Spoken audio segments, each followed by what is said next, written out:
Hello, everyone, and welcome to today's webinar. We have Sydney Elaine Butler here to speak with you about your rights as an employee. Sydney is the founder of Accessibility Creates and speaks regularly on this subject. And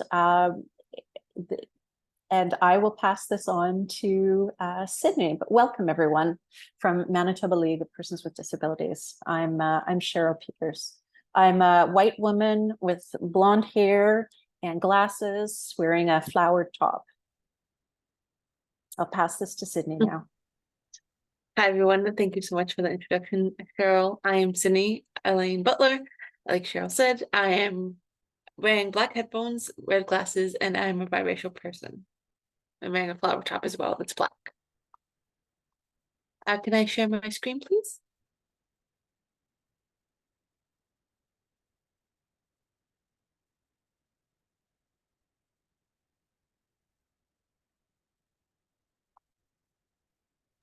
Sorry, just one moment, and I'll do this. I'll enable you to share your screen. Thank you. There you go.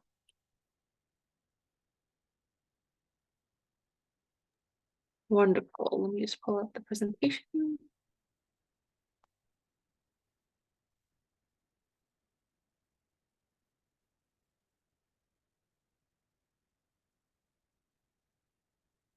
Can everyone see my screen? Wonderful. So hi, everyone. Welcome. So welcome to Employee Rights for People with Disabilities. So I'm going to give you a bit of an agenda of what we're going to be talking about today. So what is a disability and types of disabilities that exist? Your rights as an employee, disclosure, sub-advocacy, accommodation, reasonable accommodation, and questions and answers. So what is a disability? So, and this is the kind of the technical term within the workplace that exists. And so it's any degree of physical disability, infirmity, malformation, disfigurement that is caused by bodily injury, birth defect, or illness, and without limiting the generality of the foregoing, including diabetes mellitus, epilepsy, a brain injury, and any degree of paralysis, amputation, lack of physical coordination, blindness or visual impediment, deafness or hearing impairment, muteness or speech impediment, or physical reliance on a guide dog or any other animal, or on a wheelchair or any remedial appliance or device. A condition of mental retardation, impairment of developmental disability, a learning disability, or dysfunction in one or more of the processes involved in understanding, using symbols or spoken language, a mental disorder or injury or disability for which benefits were claimed, received under the Workplace Safety Insurance Act. So why am I sharing this disability? This is the definition that workplaces use when they understand what a disability is. You know, we know that disability is more complex than this and is more broad. However, you know, in the workplace, a lot of employers, when looking at disability, this is what they look like. This is what they look at, and for the sake of legislation. And also on this slide, I have a picture of a lot of different people and diverse backgrounds, both racial and ethnic backgrounds, that also have various disabilities. So we have people that use a chair, we have people that use power chairs, people that are using canes, and lots of other people, and people that aren't using any mobility aid, because sometimes people don't need any mobility aid, but still identify with having a disability. So what are some types of disabilities that exist? So there's physical disabilities, which includes diabetes, epilepsy, a brain injury, paralysis, amputation, or lack of coordination. Mental disability / developmental disabilities include autism, motor disorders, Down syndrome, ADHD, cerebral palsy, and fetal alcohol syndrome, or FAS. Then we have learning disabilities, which include dyslexia, dysgraphia, and dyscalculia. So dyslexia is for reading, dyscalculia is for writing, and for dyscalculia is for mathematics and math. And then we have auditory processing disorder, as well as language processing disorder. There's also mental health disabilities, and mental health, I chose to include that because a lot of times people mental health is very tricky when it comes to disabilities and understanding what it is. Some people that have mental health conditions don't identify with having a disability, even though, now we're understanding, okay, mental health is a type of disability and it can disable a person and it impacts how you show up at work and show up in the world. So some include anxiety, depression, bipolar disorder, substance abuse, anorexia and PTSD. And this is not exhaustive, all the disabilities. There's so many more disabilities that exist, and they're making more recognitions with disabilities. And so being mindful that this is not an exhaustive list, but this is, breaking those down into categories so what it looks like in the workplace. So your rights as an employee. So first of all, you have the right to be accommodated, both in the interview and at work. So if you're applying for a job and you going through the hiring process, you submitted your resume or submitted your application, you got called for interview, any part during the hiring process, you can ask for accommodation. And so, and also when you're at work, you have the right to be accommodated to be able to do your job modifications and do your job successfully. And also you're right that you don't have to disclose, which I'll talk more about in a second. And you have the right to be paid the same as everyone else. And so after sometimes, there's things that, companies, there's the disability minimum wage. However, you have the right to be paid the same as everyone else, as you're doing the same job as everyone else. However, there is those discrepancies, but really fight for your rights. And you can't speak up and be, if you're not paid the same as everyone else. You have the right to not be denied a job or not be promoted due to it. So, if you feel like you're being discriminated for getting the job or being promoted to that manager position or anywhere in the organization, you have the right not to be denied this opportunity. You have the right to have the same opportunities as everyone else, as well as you have the right to not be harassed or discriminated against based on the basis of your disability. So disclosure. You do not have to disclose. I repeat, you do not have to disclose. And so I think a lot of times, when you first apply to a job and you're nervous and you have this disability and impacts your day to day and all these things, you don't have to disclose, and you don't have to disclose during the interview process as well. Or you can, go through the entire hiring process. You don't need that accommodation during the hiring process. Therefore, you don't have to disclose at that time. Or, when you're into the workplace, again, if you feel like you can do the job duty and you don't need that accommodation yet, so you don't feel safe enough, you don't have to disclose yet. So disclose when you feel safe. Disclose when you need accommodation, medical, or think it would help you get accommodated. And so what do I mean by medical and help you think it would get accommodated? So there's a lot of medical accommodation. And usually that's what employers first think of when they think of accommodation. We're going to talk more about reasonable accommodation in a bit, but medical accommodation, when people think of accommodation, that's what they first think of. And they think it's gonna be expensive, they think it's gonna be, doctor's notes and all these things. But accommodation is not just that, but also disclose when you think it'll help you get accommodated. But the employer or your supervisors have a better understanding of how they can better help you and support you in your role. It's all about going back to the support and helping you succeed in your position and in your tasks in your day-to-day. And so the most critical factor in deciding whether or not to disclose to an employer is your ability to do the job. If your disability does not affect your ability to do your job, you must not disclose it. You must disclose if you require an accommodation to do the job. However, there's also reasonable accommodation now that employers are looking at and really understanding, okay, this is just little things we can do to accommodate our overall workforce. What does that look like? But if you need an accommodation and you need to get certain tools or resources, then you have to disclose. But again, when you feel safe to do so, and you feel like you're in a safe enough environment where you won't be discriminated against and won't be harassed based on these principles.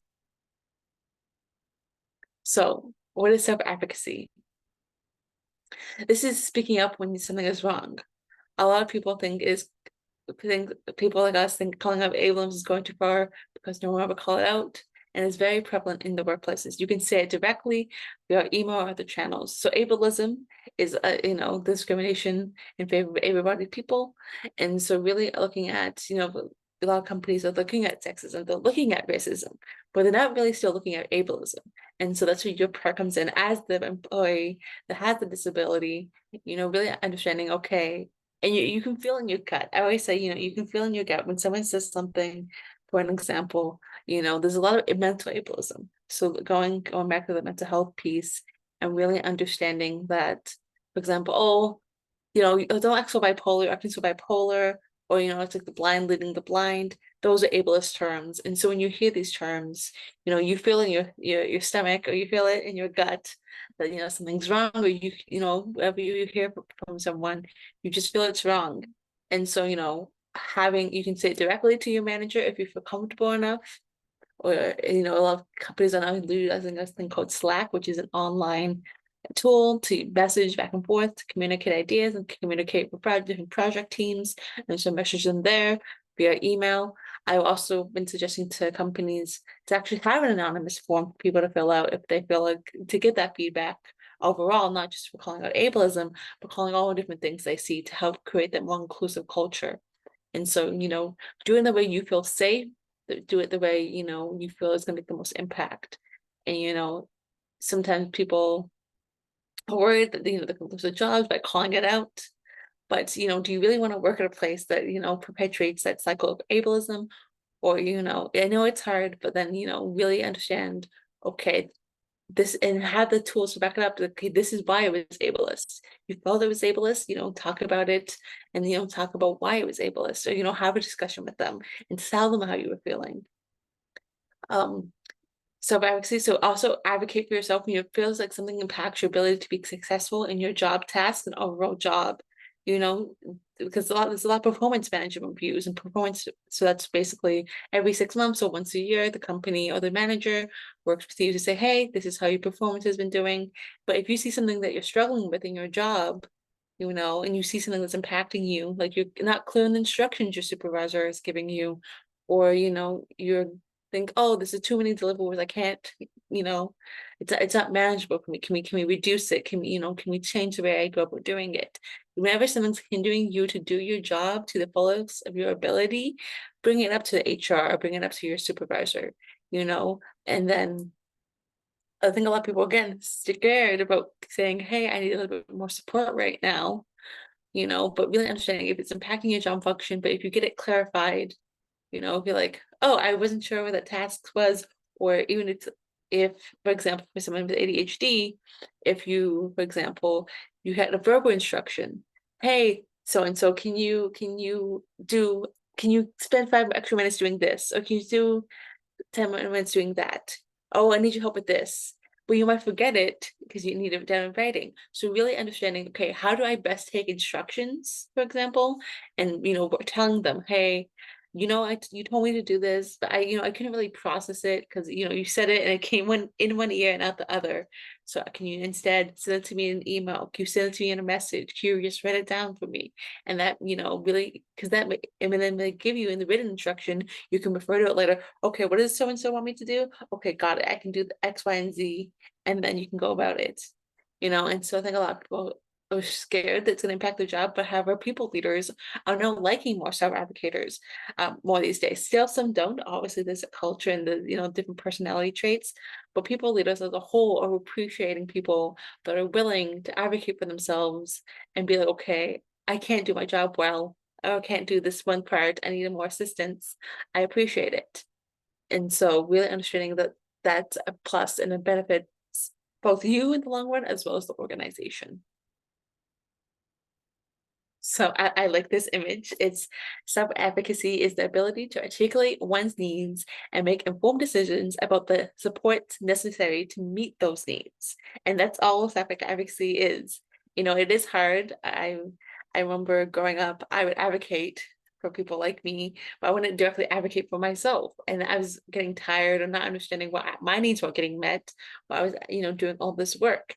But it's because I wasn't taking a step back. It's okay, what do I need? What do I need to be successful? What do I need to accomplish X, Y, and Z?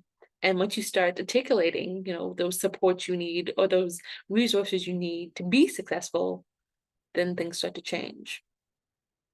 So this includes, the leadership skills you might need. It is the knowledge of self. So knowing who you are and knowing how you best work, knowing things that make your work more difficult. Just overall knowing yourself and knowing when you thrive and when you struggle. And there's nothing wrong with knowing both of these things. These actually make you a stronger worker and make you a stronger person. So then there's accommodation. So if someone has trouble with notes, they need speech to text required, or they need transcription enabled to be able to take those notes more effectively. I usually have my transcription enabled, so I have those notes in case I miss something, but I also like taking my own notes to cross-reference and have all the information to get the bigger picture of what's going on in these meetings so I can be able to do my job. So I do that a lot with my clients, like, oh, what is this autopilot? And then I explain to them what autopilot is, and then they get intrigued and they bring it back to the organization. But they're just, I'm like, I need this tool. You want me to give, for example, give you this workshop or give you this, consulting session, and then be able to do that effectively. I need to have the notes taken and also take my own notes where applicable and cross-reference and be like, okay, this is exactly what the client wants from me. This is how I'm going to deliver to them. This is how you're going to deliver to the team. So then in turn, makes you look like you're hardworking and a team player because you got the resources and you got the accommodation you needed to be able to do your job to 100%. So accommodation. So what is the goal of accommodation? Is to ensure the employee is able to do work. So in practice, this means the employer must accommodate an employer while not causing the employer undue hardship while ensuring the employee can work. And so a lot of times, employees or employers are like, I don't know if we can accommodate, the undue hardship, but it's very hard to actually prove undue hardship. It's very, it's a very high threshold to be able to, there's a lot of accommodations don't cost anything at all. There is, the more costly ones that can need resources like having a screen reader accessible function, but there's some cheaper ones as well. But there's some more expensive resources, but however, it doesn't have to be that expensive to provide accommodation. And so therefore, you won't be causing the employer undue hardship. And it is, again, going back to the beginning, it is your right to be accommodated. You have the right to be able to get the resources and get the tools and get the support you need to be able to do your job effectively and do it well. So what is some reasonable accommodation? So just changing job tasks. So actually I spoke at another organization back in March. I was doing a session with them, and they have job duties, and one person couldn't work in the courtroom because they were getting a lot of anxiety based on being in the courtroom. So they switched job tasks. They did the behind the scenes instead of actually being in the courtroom, and just little things like that. If you're in the office or on site, providing the reserved parking, providing that accessible parking, and look at your overall accessibility of the work area. If you're in the office, seeing how accessible your work office is. Do you have ramps? Do you have low lighting? Do you have, these things in place? And also, a lot of people are, when you're working from home, you're like, oh, it's not on the employer to provide that reasonable accommodation for you because you can control your own work environment. But that is mostly true. I, for example, have low lighting in my room because that's how I work best. But also working with the employer, hey, I know I need X, Y, and Z, can you help me? Just still talking to your manager, talking to HR, how they can, you can make your room or your work from home setup more accessible. Just because you're working from home does not mean it's still not the responsibility of the employer. Change the presentation of test and training materials, having different formats, having them in PDFs, having them in different, in different formats, and really understand, okay, this person needed in no text. For example, this presentation, I can put it into a document and have it all just text. What they need to be able to actually understand the process of the information and fully understand the training material that was given to them.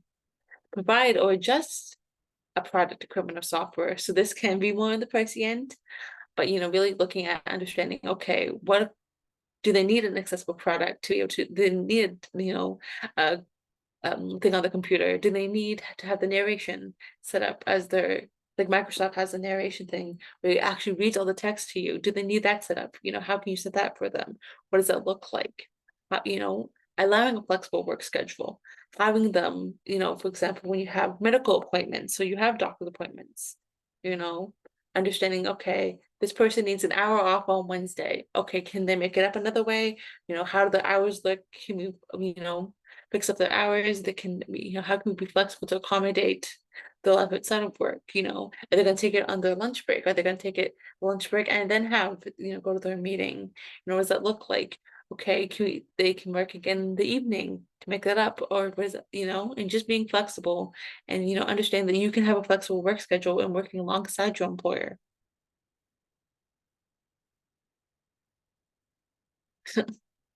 So now, some questions and answers.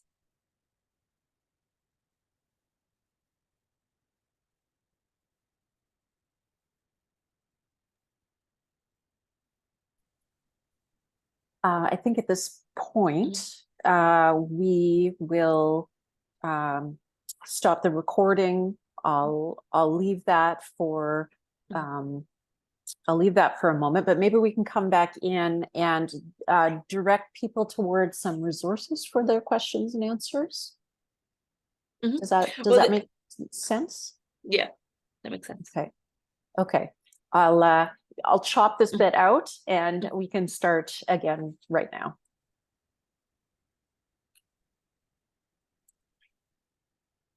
So whenever you're ready. Okay.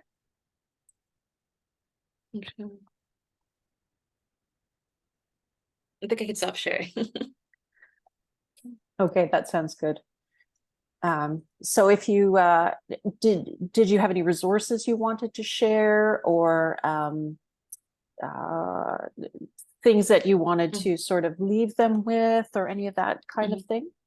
Well, I think like if anyone has any questions, they can reach out to me at accessiblecreates@gmail.com to continue this discussion, and I'll be I'll be happy to share more resources. Wonderful. And you can reach out to Manitoba League of Persons with Disabilities, and I'll provide the information on the end screen. It's good. I'd just like to thank you very much, Sydney, for coming today and presenting and sharing your wealth of knowledge with us. And I hope that that the viewers are able to take things away and apply that in their workplace situations. And just thank you very much for coming and joining us today. Thank you for having me.